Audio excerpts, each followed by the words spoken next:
조갑제 TV 시청자 여러분 안녕하십니까? 2021년 6월 24일 새벽 2시입니다.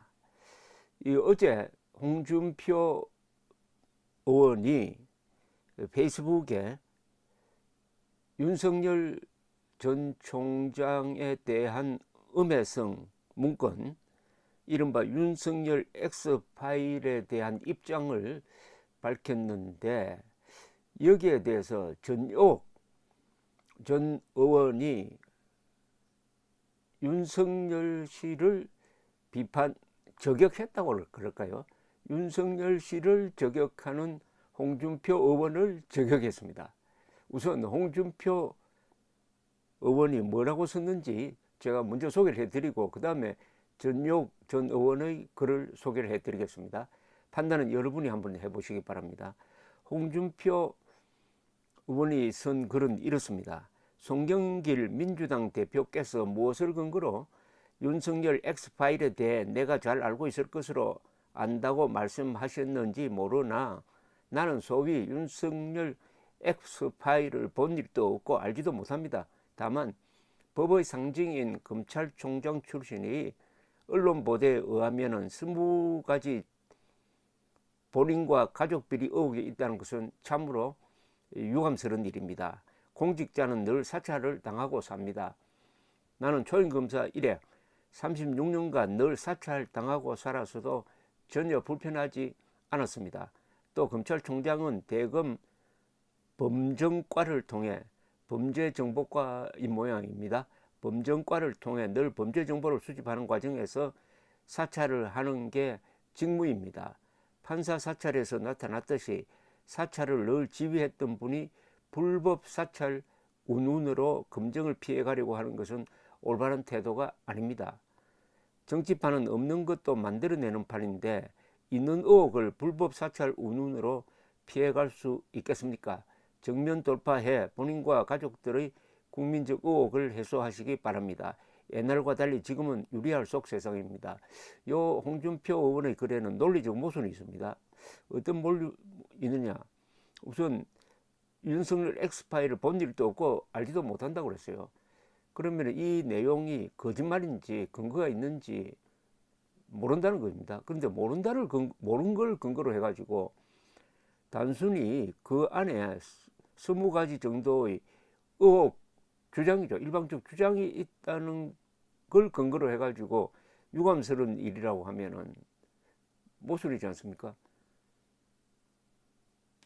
거짓말일 경우에는 이런 말을 할 수가 없지 않습니까? 거짓말을 했을 경우에는 윤석열 전 총장은 피해자죠. 그러니까 윤석열 전 총장을 비판하는 의미가 섞여 있는 가족 비리 의혹이 있다는 것은 참으로 유감스러운 일입니다. 이렇게 표현하면 안 되죠. 의혹이라는 것은 한 90% 정도 사실일 경우에만 쓰는 말입니다. 그런데 모른다고 했잖아요. 모르면서 어떻게 의혹이라고 할 수가 있습니까? 또 그렇게 해놓고 유감스러운 일이라고 하면은 누가 봐도 윤석열 전 총장을 음해한다는 말이 성립이 되지 않을까 싶습니다. 그리고 이 불법 사찰 운운으로 검증을 피해가려고 하는 것은 올바른 태도가 아니라고 했는데, 글쎄요, 불법 사찰 운운이 문제가 아니고요, 이 떠돌아다니는 문건의 실체, 그 문건을 작성한 사람이 실명을 걸고 폭로를 해야 윤석열 전 총장이 대응할 수 있는 것 아닙니까?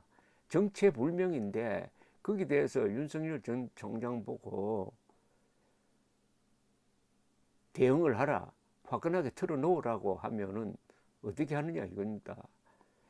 정치판은 없는 것도 만들어내는 바인데 의혹을 불법 사찰 운운으로 피해갈 수 있겠습니까? 이게 현재로는 의혹이 아니고 거짓말 아닙니까? 뜬 소문 아니겠어요? 현재로는. 근데 뜬 소문에 대해서 불법 사찰 운운으로 피해간다? 아니, 뜬 소문에 대해서는 그것은 다른 방식으로 대응을 해야 되죠. 뜬 소문에 대해서 해명하고 할 필요가 있습니까? 그 뜬소문을 만든 사람이 누군지도 모르는데 누구를 향해서 해명을 합니까? 자, 그러면 그 다음에 전욕 전 의원의 글을 소개해 드리겠습니다. 홍준표는 정말 괜찮은 정치인이죠. 좌파들이 막말 프레임을 씌워놓아 그렇지 홍준표가 한 말 가운데 틀린 말 없죠. 강성 귀족 노조 척결, 정교조 불법화, 고용시장의 유연성, 여성부 해체 등등 대선 후보로서 손색 없다고 봅니다. 그런데 어제 윤석열 전 총장에 대한 글을 도저히 받아들이기 힘듭니다. 특히 조국 전 가족을 윤 총장이 수사할 때 도륙을 했다고 표현했습니다. 이건 또 다른 글을 가지고 이렇게 시비를 거는 겁니다. 그러니 너도 각오해라는 식입니다. 윤석열 전 총장에게 가장 고마운 것이 파렴치 조국의 정체를 드러내준 겁니다. 만일 윤석열 전 총장이 그대로 눈 딱 감았으면 유력 여권 후보 1위로 깔맞춤 텀블러를 들고 쇳머리를 흔드는 나르시스트를 내내 지켜봐야겠죠. 그런 점에서 윤석열 엑스파일 야권 1위 윤석열 죽이기입니다. 장성철이라는 사람 허둥지둥거리며 이제는 파기하겠다 합니다. 그는 대체 왜 그랬을까요? 전 알겠습니다. 좌파들처럼 거의 최종 목적 같은 거죠. 그런데 이 와중에 홍준표 선수가 윤석열을 저격한 것은 홍준표답지 않다고 봅니다.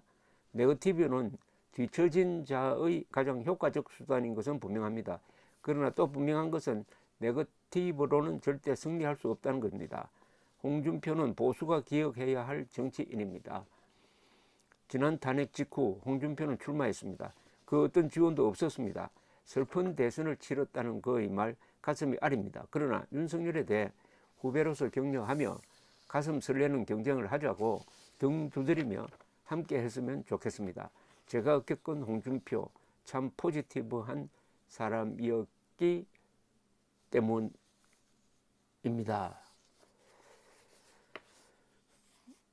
자, 그런데 홍준표 의원이 저런 글을 쓴 이후에 조선닷컴이 보도를 했습니다.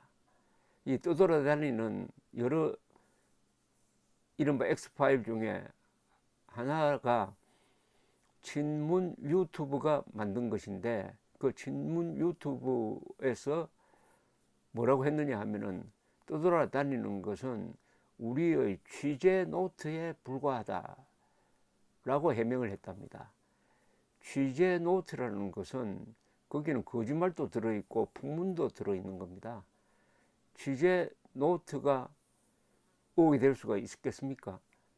취재 노트를 이용을 해가지고 기사를 해가지고 그 기사가 실명으로 공개되면은 그때부터 여기에 의혹이 제기되었다라고 할 수가 있는데 취재 노트 단계에서는 의혹이고 자시고 할 게 없는 겁니다. 그러면은 홍준표 의원은 의혹이 아닌 것을 의혹이라고 하고 그 의혹에 대해서 윤석열 전 총장이 적극 해명해야 된다고 충고를 한 셈이니까 이게 논리적 모순이 생긴다. 막 이렇게 좀 점잖게 이야기하고 넘어가겠습니다. 감사합니다.